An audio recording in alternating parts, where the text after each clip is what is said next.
everyone, I'm Erin Hunter. How many of you have ever been to the circus to see or even ride an elephant? It can definitely be an amazing experience, but imagine a world where kids might not ever get to see an elephant in real life. In the next few decades, that situation might actually become a reality because of poaching. During the last week, I have researched animal poaching, and today I have prepared a speech to inform you all about the poaching of elephants specifically. First, I will discuss the main reasons why people are poaching elephants. Then I will tell you about the different ways they're being hunted. And lastly, why and how people and organizations are trying to stop it. Merriam-Webster defines poaching as encroaching upon, especially for the purpose of taking something. In the case of elephants, they are being killed by humans for their ivory. Now, some of you may not know what ivory is. Ivory is simply the white substance from the teeth and tusks of mammals. So ivory doesn't just come from elephants. It can come from rhinos, walruses, narwhals, and several different other mammals. So if ivory can be found in all those other animals, then why are elephants so targeted so often? According to the Atlantic article written by Rebecca Rosen, this is because elephant ivory has a very particular texture and softness, and it also lacks an outer coating of enamel, which makes it not as hard. Now, ivory is a very durable substance that can be carved easily without splintering. This makes it a unique substance and can be used for all kinds of things. It can be used to make buttons, to billiard balls. Ivory was even used to make piano keys until the late 1980s. Now, when I read that ivory is used to make such common materials, it makes me wonder why so many poachers and smugglers are willing to take such risks to get it. Now, the article by Rebecca Rosen again explains that ivory is like diamonds. It has literal inherent value, but large social significance. This social significance dates back to ancient times, especially with the Chinese. Now, as much as 70% of illegal ivory is taken to China, and here a single pound can be worth up to $1,000. Ivory obtained in Africa can be distributed throughout the continent also, and here one single adult elephant can be worth more than 10 times the average annual income of that African country. Ivory is also sold and distributed throughout the black market.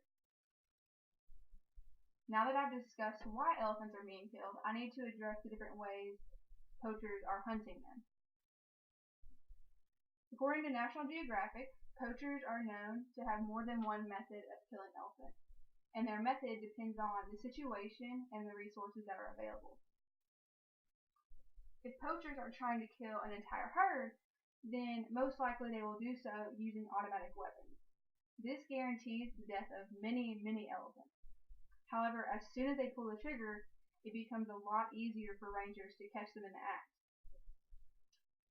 If poachers are looking to kill, say, like one large individual elephant, then they will sometimes use poisoned arrows to kill them. This method was actually used a few years ago in Kenya to kill a few very well-known elephants. Now, the latest way to kill elephants is with the use of cyanide. In an article published by CNN, cyanide was used to poison 22 elephants in just the last few days in Zimbabwe. Now, hundreds of elephants have been slain in recent years in Zimbabwe using the cyanide because the poison is common and it's easily stolen from the local gold mine. This method is considered to be a poacher's dream because it's cheap, highly effective, and silent, making it almost impossible to catch the poachers. So although cyanide might be quiet, it's also affecting other wildlife and contaminating the whole ecosystem. Now, after describing why and how elephants are being killed, I think it's very important to bring up something more positive and discuss why and how people around the world are attempting to stop the loss of these animals. The National Geographic article explains just how vital elephants are to the life in Africa.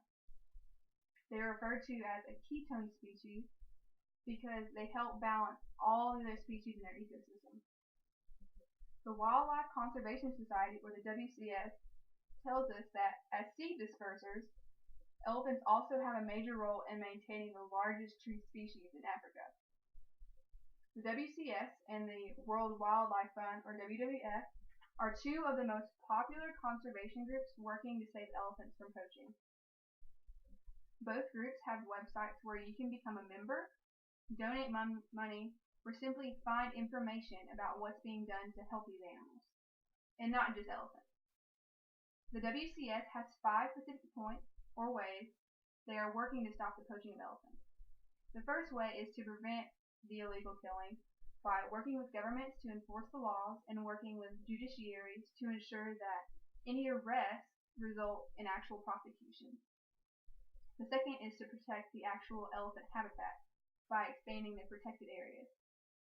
The third way is to monitor elephant numbers, poaching rates, and threats to elephant habitat. And all this data greatly influences different conservation policies. The fourth way is to reduce actual ivory trafficking by destroying ivory stockpiles, making sure that they're not able to re-enter illegal trade. Lastly, the WCS is working to reduce the demand for ivory by raising awareness in China and changing the behavior of potential or existing consumers in China. Now, today I informed you about elephant poaching. First, I discussed the main reason why elephants are killed for their ivory.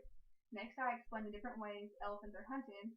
And finally, I talked about why and how people and organizations are trying to stop it.